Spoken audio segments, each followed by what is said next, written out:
Hi hello ನಮಸ್ಕಾರ, welcome back to my mini vlog. ಇದರಲ್ಲಿ ಏನು ಬರಿತಿದ್ದೀನಿ ಅಂದರೆ, ಫಾರ್ಮ್ ಅಂತ ಅಂದರೆ ಇದು ಸ್ಕೂಬಾ ಡೈವಿಂಗ್ ಫಾರ್ಮ್. ಸೊ ಇದು ನನ್ನ ಫಸ್ಟ್ ಟೈಮ್ ಸ್ಕೂಬಾ ಡೈವಿಂಗ್ ಹೋಗ್ತಿರೋದು. ಆಮೇಲೆ ತುಂಬ ಚೆನ್ನಾಗಿತ್ತು, ವ್ಯೂಸ್ ಅಂತೂ ಅದ್ಭುತವಾಗಿತ್ತು. ಸೊ ನಾನು ಫಸ್ಟ್ ಟೈಮ್ ಹೋಗಿದ್ರಿಂದ ಇಟ್ ವಾಸ್ ವೆರಿ ಎಕ್ಸೈಟಿಂಗ್. ಆಮೇಲೆ ನಾವು ಬೀಚ್ ಸೈಡಿಗೆ ಬಂದ್ವಿ.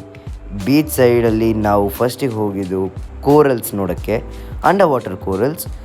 ನಾವು ಫಸ್ಟ್ ಒಂದು ಬೋಟಲ್ಲಿ ಹೋದ್ವಿ. ಆ ಬೋಟಲ್ಲಿ ಟ್ರಾನ್ಸ್ಪರೆಂಟ್ ಗ್ಲಾಸಸ್ ಇತ್ತು. ಸೊ ನಾವು ಅಂದರೆ ಈ ಥರ ನಾವು ಕೋರಲ್ಸ್ ನೋಡ್ಬೋದಿತ್ತು. ಇದು ಲೈವ್ ಕೋರಲ್ಸ್ ಅಂತಾರೆ.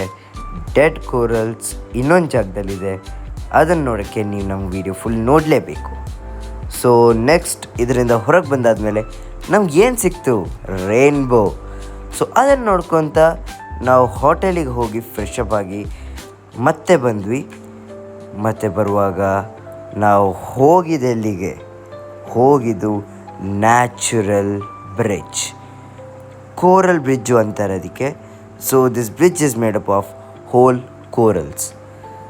ಸೊ ಕೋರಲ್ಸ್ ಫಾರ್ಮ್ ಆಗೋಕ್ಕೆ ಎಷ್ಟೋ ಸೆಂಚುರೀಸ್ಗಳೇ ತಗೊಳುತ್ತೆ.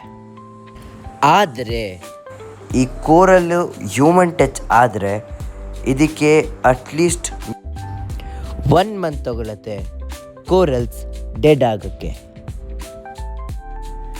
ನಮ್ಗೆ ಸಿಕ್ಕಿರೋ ಗೈಡ್ ತುಂಬ ಚೆನ್ನಾಗಿದ್ರು.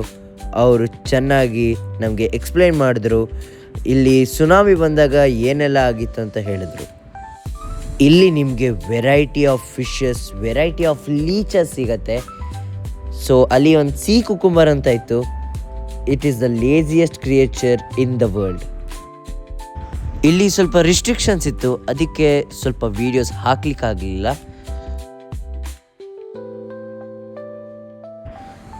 ಇಲ್ಲಿಂದ ನಾವು ಹೋಗಿದ್ದು ಏರ್ಪೋರ್ಟಿಗೆ.